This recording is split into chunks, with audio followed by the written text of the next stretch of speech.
Okay, so I wanted to talk about the differences with the G3 minis in regards to kind of the higher end, which is the EliteDesk 800, and the lower end, which is the ProDesk 400. Especially if you're contemplating buying something off of eBay and wondering, is it worth the extra money perhaps for the EliteDesk? Are they very similar? Is what you need it for? Maybe the ProDesk 400 would be enough. So I kind of want to go over some of the differences and a lot of the similarities between the two units. They both use the same power supply. These are both 35 watt units. The difference being is that the ProDesk 400 only comes in a 35 watt unit, where of course the EliteDesk you can either do the 35 or 65, and of course with the 65 watt you get the non-T processor. So if we first look at the front of the units, we see that on the surface they look pretty close, other than of course you got the ProDesk versus the EliteDesk. But the glaring difference is that the EliteDesk has the USB-C where the ProDesk does not. And I know that for myself, having that USB-C on the front is pretty critical since I use it to run a docking station off of that USB-C. So it's very convenient. Now, if we turn it around back, again, looks similar until you start looking at some of the basics. At the top, of course, we've got the ProDesk 400. They both, of course, have a network port. Difference being, though, is that the 800 is using an Intel chip, where the Realtek is being used for the ProDesk. You'll notice that they both support the Flex I/O. These are both optional ports that could be changed out, which is kind of a nice feature. A lot of times the ability to change things out and add stuff only go with the higher end, so that works for both. For some reason, they like to add a serial port for the ProDesk 400, which means then you only get one display port versus two display ports on the EliteDesk. One other interesting thing, of course, is that the ProDesk has the thumb screw, which we all like, versus this funky latch system, which I'm not a big fan of because it's just not as easy to use.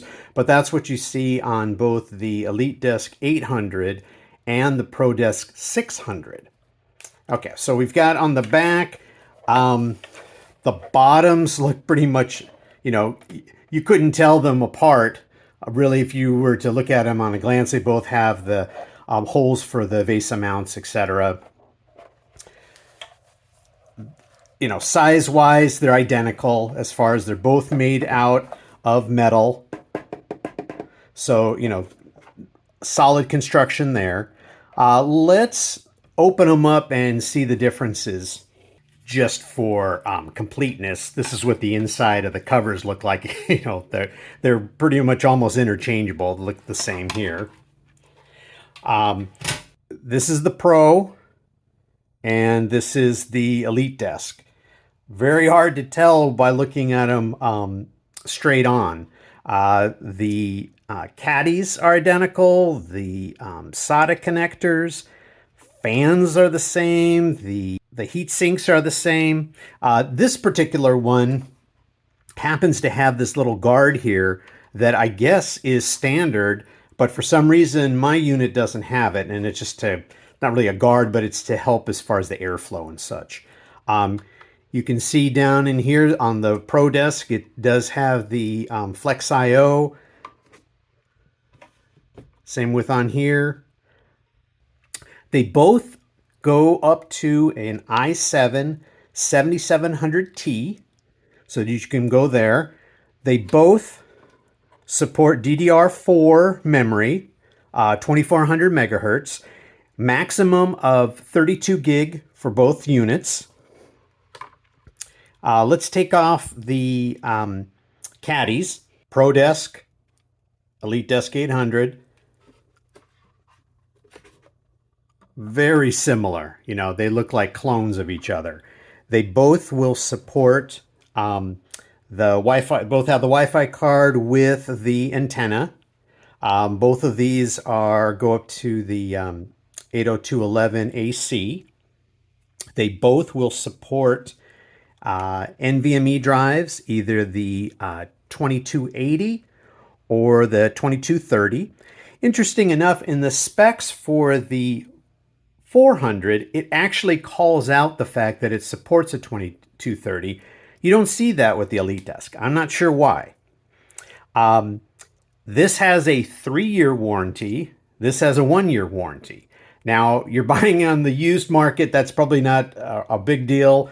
But it kind of goes to the idea that when HP was making these units, you know, I would assume that there was maybe a little more care put into these, because if you're going to give 3 years for a warranty, you know, you're going to make sure that you don't have to, you know, people cash in on it. But again, a lot of the, you know, these components are swappable and interchangeable. So, you know, even the motherboards look very similar. But you know, again, they're very, very good units. This does support vPro. This does not. You know, not a big deal, because most people aren't using vPro for the stuff. But again, it's in the corporate world, so it kind of makes sense. Both units have TPM 2.0. Generally, when you get either of these units, they should have an embedded license for Windows 10 Pro, which is good if you want to upgrade to Windows 11. So, recommendation. Which one do I get? As we always say, it really depends on what you're going to be using them for. But since we're also dealing in the case that this is aftermarket, this is eBay, Craigslist, whatever it is, the differential is not really big between the two as far as price. For me, I would always go with the EliteDesk 800. Having that USB-C is really good. Having the 2 display ports. If I found a ProDesk 400 that was very inexpensive, I would definitely get it. At worst, you could use it for parts for your EliteDesk or your ProDesk 600. The fact that you have, you know, they're both very high quality products in terms of construction. You're not going to go wrong with the ProDesk 400, but if you can spend a little bit more, you can get the EliteDesk 800.